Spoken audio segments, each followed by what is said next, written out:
오늘의 말씀 누가복음 22장 24절에서 46절까지 말씀입니다. 제자들 가운데서 누구를 가장 큰 사람으로 칠 것이냐는 물음을 놓고 그들 사이에 말다툼이 벌어졌다. 예수께서 그들에게 말씀하셨다. 문 민족들의 왕들은 백성들 위에 군림한다. 그리고 백성들에게 권세를 부리는 자들은 은인으로 행세한다. 그러나 너희는 그렇지 않다. 너희 가운데서 가장 큰 사람은 가장 어린 사람과 같이 되어야 하고 또 다스리는 사람은 섬기는 사람과 같이 되어야 한다. 누가 더 높으냐? 밥상에 앉은 사람이냐? 시중 드는 사람이냐? 밥상에 앉은 사람이 아니냐? 그러나 나는 섬기는 사람으로 너희 가운데 있다. 너희는 내가 시련을 겪는 동안에 나와 함께한 사람들이다. 내 아버지께서 내게 왕권을 주신 것과 같이 나도 너희에게 왕권을 준다. 그리하여 너희가 내 나라에 들어와 내 밥상에서 먹고 마시게 하고 옥좌에 앉아서 이스라엘의 12지파를 심판하게 하겠다. 시몬아, 시몬아, 보아라. 사탄이 밀처럼 너희를 체질하려고 너희를 소나기에 넣기를 요구하였다. 그러나 나는 내 믿음이 꺾이지 않도록 너를 위하여 기도하였다. 내가 다시 돌아올 때에는 내 형제를 굳세게 하여라. 베드로가 예수께 말하였다. 주님, 나는 감옥에도 죽는 자리에도 주님과 함께 갈 각오가 되어 있습니다. 그러나 예수께서 말씀하셨다. 베드로야, 내가 네게 말한다. 오늘 닭이 울기 전에 내가 3번 나를 모른다고 할 것이다. 예수께서 제자들에게 말씀하셨다. 내가 너희를 돈주머니와 자루와 신발이 없이 내보냈을 때 너희에게 부족한 것이 있더냐? 그들이 대답하였다. 없었습니다. 예수께서 그들에게 말씀하셨다. 이제는 돈주머니가 있는 사람은 그것을 챙겨라. 또 자루도 그렇게 하여라. 그리고 칼이 없는 사람은 옷을 팔아서 칼을 사라. 내가 너희에게 말한다. 그는 무법자들과 한패로 몰렸다고 하는 이 성경 말씀이 내게서 반드시 이루어져야 한다. 과연 나에 관하여 기록한 일은 이루어지고 있다. 제자들이 예수께 말하였다. 주님 보십시오. 여기에 칼 2자루가 있습니다. 예수께서 그들에게 말씀하시기를 넉넉하다 하셨다. 예수께서 나가시어 늘 하시던 대로 올리브산으로 가시니 제자들도 그를 따라갔다. 그곳에 이르러서 예수께서 제자들에게 말씀하시기를 시험에 빠지지 않도록 기도하여라 하신 뒤에 그들과 헤어져서 돌을 던져서 닿을 만한 거리에 가서 무릎을 꿇고 이렇게 기도하셨다. 아버지, 만일 아버지의 뜻이면 내게서 이 잔을 거두어 주십시오.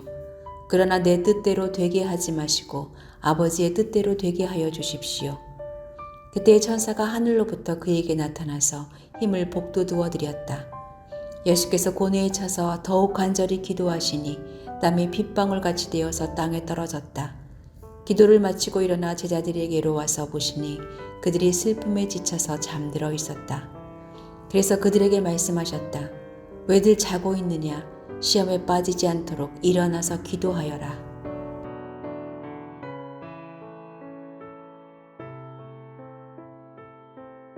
회사 일을 내일처럼 해야 한다고 말하는 사장님이 정작 직원들은 가족처럼 대하지 않는 경우가 많습니다. 때로는 직원들이 직장에 와서 집안일과 직장일을 구분하지 못하고 집안일을 처리하느라 업무 시간을 허비하기도 합니다. 직장과 가정을 구별하지 못하는 경우 결국 대부분 사적인 일이 우선이 되곤 합니다. 하나님의 자녀가 되어서 주의 뜻을 이루기 위해 살아가야 하는 우리들도 하나님의 계획과 내 계획을 분명하게 구별하지 않고 살아가다 보면 하나님의 계획을 나의 계획과 목표에 맞춰가는 일들이 일어나고 맙니다. 그러면 주의 뜻과는 완전히 다른 일들이 우리 안에서 벌어집니다. 6월절 만찬 자리에서 예수님은 당신이 고난받으시고 죽으실 것에 대해 이야기하고 계셨는데 제자들은 누가 크냐를 가지고 다투고 있습니다. 답답하신 예수님은 너희 중 큰 자는 젊은 자와 같고 다스리는 자는 섬기는 자와 같을지니라 라고 권면하셨고 시몬 베드로에게도 당신께서 사탄의 장난에 굴복할 그를 위해 기도하셨으며 그날 밤 닭이 울기 전 3번 예수님을 모른다고 부인할 것이라고 말씀하십니다. 그리고는 이제부터는 사역을 다닐 때에 전대와 배낭, 검 등을 준비해야 할 것이라고 말씀하십니다. 이제 만찬을 마치신 예수님은 감람산으로 가셔서 십자가의 사명을 감당하시기 위해 땀이 핏방울같이 되도록 간절히 기도하십니다. 그러나 제자들은 슬픔으로 인하여 잠들었다고 기록되어 있습니다. 사역을 시작하실 때부터 아버지의 뜻에 따라 모든 사람의 죄를 대속하는 십자가의 어린 양이 되기 위한 목표로 걸어오신 예수님과는 달리 제자들은 아직까지 자기가 중심이 되고 있습니다. 물론 예수님의 부르심에 순종하여 모든 소유와 가족까지 버리고 따르고 있지만 여전히 그들은 누가 큰 자인지에 관심이 있고 예수님을 통해 세상에서도 높은 자리에 오를 것이라는 소망을 품고 살고 있습니다. 그러면서도 때론 기쁨에 고취되고 또 때로는 슬픔을 감당하지 못하고 그러다가 두려움을 만나면 뿔뿔이 흩어져 도망치기까지 하는 연약함을 보여준 것이 바로 예수님의 제자들입니다. 그러나 이렇게 슬픔과 기쁨, 두려움과 같은 감정에 지배받는 이들은 하나님의 일을 결코 감당할 수 없습니다.